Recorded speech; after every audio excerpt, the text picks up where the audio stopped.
जय हिंद फ्रेंड्स। स्वागत है आप सबका आपके अपने YouTube चैनल कैंडिडेट चॉइस पे। आज की इस वीडियो में हम लोग बात करेंगे IBACIO के बारे में। जैसा आप सभी को पता है IBACIO के एग्जाम 17 और 18 जनवरी को लगे हुए हैं। ठीक है, अब तो बिल्कुल भी टाइम नहीं बचा है। आई होप आपकी तैयारी पूरी तरीके से कंप्लीट हो चुकी होगी। तो इस वीडियो में हम लोग बात क्या करेंगे, सबसे पहले इस पे बात कर लेते हैं। इस वीडियो में हम लोग बात करेंगे कि हम लोगों को एग्जाम के दिन कैसे एग्जाम पेपर को टारगेट करना है, कैसे उसको टैकल करना है। ठीक है, ज्यादातर बच्चे क्या होते हैं कि टाइम में की कमी की वजह से, है ना, कुछ टफ क्वेश्चंस में फंस के अपने टाइम को वेस्ट कर देते हैं। इसमें हम बात करेंगे टाइम मैनेजमेंट के बारे में कि कैसे आपको एग्जाम में क्वेश्चंस को टारगेट करना है, कैसे टाइम को मैनेज करना है। जैसा कि आप सभी को पता है कि IBACIO के एग्जाम्स में 5 सेक्शंस होते हैं। पहला सेक्शन होता है करंट अफेयर का, जिसमें 20 क्वेश्चन होते हैं। दूसरा सेक्शन GS का, जिसमें 20 क्वेश्चन। फिर English 20 question, maths 20 question, reasoning 20 question. ठीक है, 20-20 क्वेश्चंस के 100 क्वेश्चंस होते हैं। आपके पास 60 मिनट्स होते हैं इन सारे क्वेश्चंस को सॉल्व करने के लिए। तो अगर आपके पास प्रॉपर टाइम मैनेजमेंट नहीं होगा तो आप 100 क्वेश्चंस को रीड भी नहीं कर पाएंगे। ज्यादातर बच्चों के साथ प्रॉब्लम यही होती है कि वो 100 के 100 क्वेश्चन पढ़ नहीं पाते हैं, टफ क्वेश्चन में टाइम वेस्ट कर देते हैं और लास्ट में इजी क्वेश्चन तक पहुंचने के लिए उनके पास टाइम ही नहीं बचता है।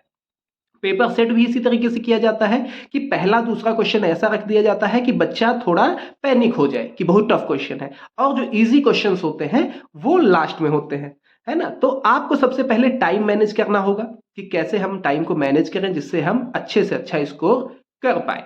ठीक है, तो इस वीडियो हम लोग उसी पे बात करेंगे, how to tackle IBACIO examination. Okay, चलिए बात करते हैं कि कैसे हम 60 मिनट को डिवाइड करें। देखिए, सबसे पहले तो हमें current affairs, GS, English, maths और रीजनिंग को कितना टाइम देना है इस पे टाइम मैनेज करना होगा। ठीक है, देखिए सबसे पहला करंट अफेयर, जिसमें आपको जो क्वेश्चन आज पढ़ा है आपने वो आपको आता होगा, जो आपने नहीं पढ़ा है वो आपको नहीं आता होगा। तो उसमें ज्यादा टाइम वेस्ट करने की जरूरत नहीं है। आप उसमें मिनिमम 5 और मैक्सिमम टू 7 मिनट्स दे सकते हैं। 5 to 7 मिनट्स, मिनिमम 5 मैक्सिमम 7, इससे ज्यादा टाइम आपको करंट अफेयर में नहीं देना है। दूसरा सेक्शन हमारा GS भी सेम पैटर्न पे काम करता है। अगर आपको क्वेश्चन पढ़ा हुआ है तो आपको आता है, नहीं पढ़ा हुआ है तो नहीं आता है। तो उसमें भी आपको कम से कम टाइम देना है, सेम करंट अफेयर जैसे, मिनिमम 5 मिनट्स मैक्सिमम 7 मिनट्स। ठीक, तीसरा सेक्शन जो आता है जिसमें हमें कम टाइम लगता है वो है इंग्लिश। इंग्लिश में तो आपको 10 मिनट से ज्यादा नहीं देने हैं। ठीक है, 10 मिनट्स, 10 से ज्यादा मिनट आप नहीं लगाएंगे इंग्लिश में। ठीक है, इंग्लिश में क्या होता है, जैसे मान लीजिए आपके 20 क्वेश्चन आए, 20 क्वेश्चन में कुछ बड़े बड़े पैरा जंबल्स हो जाते हैं। जैसे 3 पैरा जंबल अगर आ गए आपके एग्जामिनेशन में तो 2 इजी होते हैं, एक बहुत बड़ा पैरा जंबल होता है। तो आप टाइम सेव करने के लिए उस बड़े पैरा जंबल को स्किप कर सकते हैं फॉर द फर्स्ट टाइम।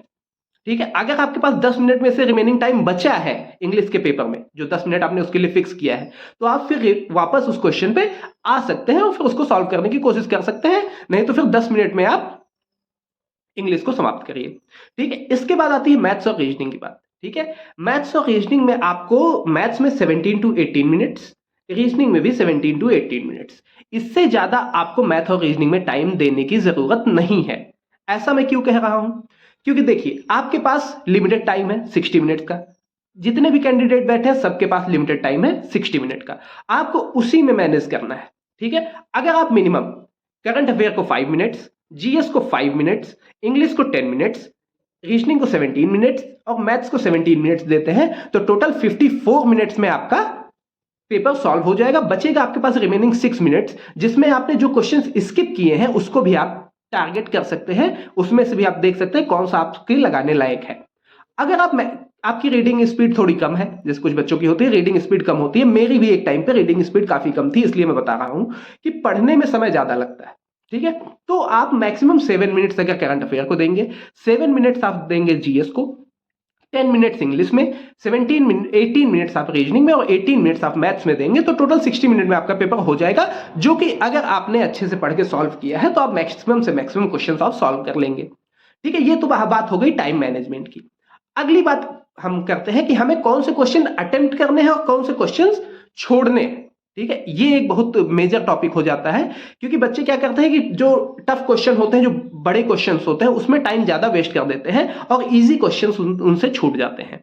तो बेसिकली हम यहाँ मैथ्स और रीजनिंग की बात करेंगे कि उसमें आपको कैसे टैकल करना है, क्योंकि जीएस और करंट अफेयर और इंग्लिश वो तो आपको सारे के सारे अटेम्प्ट करने हैं। उसमें वही पैराजंबल जो मैंने बताया, अगर बड़े पैराजंबल्स हैं तो उसको आप फर्स्ट चांस में उसको स्किप कर सकते हैं, ठीक है। करंट अफेयर और जीएस में आता है तो आता है, नहीं आता तो नहीं आता है। रीजनिंग और मैथ्स की अगर हम बात करें तो रीजनिंग में जैसे आपके पास कुछ क्वेश्चंस होंगे जो एक बार पढ़ने में मतलब वन लाइनर क्वेश्चंस टाइप होंगे, ठीक है, उनको आपको सॉल्व कर लेना है। कुछ मिसिंग नंबर्स के होते हैं, जैसे अगर आपने 30 सेकंड देना है क्वेश्चन को, एक क्वेश्चन को अगर आपने 30 सेकंड दिया, अगर उसमें आपके मिसिंग नंबर का आपने पैटर्न पकड़ लिया कि किस पे ये बेस्ड है, ठीक है, अगर आपको 30 सेकंड में पकड़ में आ गया तो ठीक है, नहीं तो फिर उसमें आप 30 सेकंड से ज्यादा टाइम इन्वेस्ट नहीं करेंगे। रीजनिंग में अगर 30 सेकंड में आप ट्रिक पकड़ ले रहे हैं तब आप उसको सॉल्व करेंगे। अगर 30 सेकंड में आप उसको नहीं चैलेंज कर पा रहे हैं कि भाई क्या है, क्या किस पैटर्न पे बेस्ड है, तो फर्स्ट टाइम में आप उसको स्किप कर देंगे। फर्स्ट टाइम में मैं क्या कह रहा हूं, आपको रिपीट करके आना है। अगर आप स्किप करते करते 30-30 सेकंड में अगर आप 20 क्वेश्चन तक पहुंच गए तो आपको ये आइडिया लग जाएगा कितने क्वेश्चन इजी है, कितने क्वेश्चन टफ है, किसमें ज्यादा टाइम लगेगा। आपके 12 से 14 मिनट में आप 20 क्वेश्चन देख लेंगे, बचेंगे आपके पास 3 से 4 मिनट। 3 से 4 मिनट में वो क्वेश्चंस जो आपने स्किप किए हैं, ठीक है, अब स्किप ऐसा नहीं 20 के 20 क्वेश्चन स्किप कर दोगे ना, 14 से 15 क्वेश्चन आप फर्स्ट अटेम्प्ट में कर ले जाओगे। 14 से 15 क्वेश्चन इजी होते हैं, बचेगा 4 से 5 क्वेश्चन। अगले 3-4 मिनट में आपको उसमें से 2 या 3 क्वेश्चन करने हैं, ठीक। तो आपके रीजनिंग में 17 गुड अटेम्प्ट हो जाएंगे, 17 to 18 गुड अटेम्प्ट होता है रीजनिंग में, ठीक है, IBACIU के पेपर में। दूसरी बात आती है मैथ्स की। अगर हम मैथ्स की बात करें तो मैथ्स में भी ऐसे ही कुछ क्वेश्चंस होते हैं जो कैलकुलेशन बेस्ड होते हैं, जिसमें कैलकुलेशन ज्यादा होती है, ठीक है। जैसे आप कोई क्वेश्चन पढ़ने में अगर 4-5 लाइन का कोई क्वेश्चन दे दिया गया, 4 से 5 लाइन का कोई क्वेश्चन आपके सामने है, ठीक है, तो उसको पढ़ने में ही टाइम लग जाएगा 1 मिनट, है ना। तो फर्स्ट गो में आपको उसको छोड़ देना है, फर्स्ट गो में आपने उसको स्किप कर दिया। आपने जल्दी जल्दी जो वन लाइनर क्वेश्चन जो पढ़ने में इजी थे, जो आपको आते थे, 12 से 14 क्वेश्चन आपने फर्स्ट अटेम्प्ट में 12 से 14 मिनट में आपने उसको सॉल्व कर लिया। जो 13-14 क्वेश्चन आपको जो भी आते हैं जो इजी थे, बचे हुए 4 से 5 क्वेश्चन जो टफ थे, जो बड़े थे, अगले 3-4 मिनट में आप उसको टारगेट करके उसको सॉल्व करेंगे, ठीक है। इस तरीके से अगर आप स्ट्रेटेजी से चलेंगे, ये चीजें अगर आप फॉलो करेंगे, तो मैं ये लिख के दे देता हूं कि आप 60 मिनट में कम से कम 100 क्वेश्चन तो पढ़ के आएंगे। आपके मन में ये नहीं रहेगा कि यार मेरे 10 क्वेश्चन छूट गए, मेरे 20 क्वेश्चन छूट गए, ठीक है। जब आप 100 क्वेश्चन से गो थ्रू करते हैं तो आपके लगभग 80% चांसेस बढ़ जाते हैं उस एग्जाम में क्वालिफाई होने के, क्योंकि आपने जितने इजी क्वेश्चन थे वो तो आपने किए ही किए हैं, प्लस आपने कुछ एक्स्ट्रा क्वेश्चंस भी कर लिए हैं जब आप 100 के 100 क्वेश्चन पढ़ते हो, 100 के 100 क्वेश्चन को अटेम्प्ट करते हो। अगर आपसे क्वेश्चन ही छूट जाता है, 10 से 15 क्वेश्चन अगर आपसे छूट ही गया है, तो फिर उसमें चांसेस कम हो जाते हैं सिलेक्शन के। तो कोशिश ये करिए कि आप 100 के 100 क्वेश्चंस को रीड करिए, उसको सॉल्व करने की कोशिश करिए, टाइम मैनेज करिए, ठीक है। टाइम मैनेज करने के लिए ही ये वीडियो मैंने आपको बनाया है। बाकी अगर और कोई भी दिक्कत आपको लगती है कि क्या दिक्कत है, तो आप लोग कमेंट बॉक्स में हमें कमेंट करिए, हम उसका जवाब जरूर देंगे, ठीक है। हाँ, एक और बात रह गई कि बच्चे पूछते हैं कि सर पहले हम कौन सा अटेम्प्ट करें। तो बाबू इसमें देखिए, सबसे पहले आप उस सेक्शन को अटेम्प्ट करिए जो आपको लगता है आपकी कमांड उस पर ज्यादा है, आपकी पकड़ उस पर ज्यादा है, क्योंकि अगर आप उस सेक्शन को पहले अटेम्प्ट करेंगे तो आपका कॉन्फिडेंस बूस्ट होता है, ठीक है। अगर मैं यहां से बोल दूं कि बाबू आप पहले करंट अफेयर अटेम्प्ट कर लो, तो हो सकता है करंट अफेयर में आपको ज्यादा क्वेश्चंस ना अटेम्प्ट कर पाओ आप, ठीक है। तो वहां आपका मोरल डाउन होगा कि यार 20 क्वेश्चन में से मुझे तो 5-6 आते ही नहीं थे, 10 आते ही नहीं थे, ठीक है। तो इसलिए आपका जो मजबूत सेक्शन हो, आपकी पकड़ जिस पे ज्यादा हो, वो वाला सेक्शन आप सबसे पहले अटेम्प्ट करेंगे। बाकी टाइम कैसे मैनेज करना है ये मैंने आपको बता ही दिया है, ठीक है।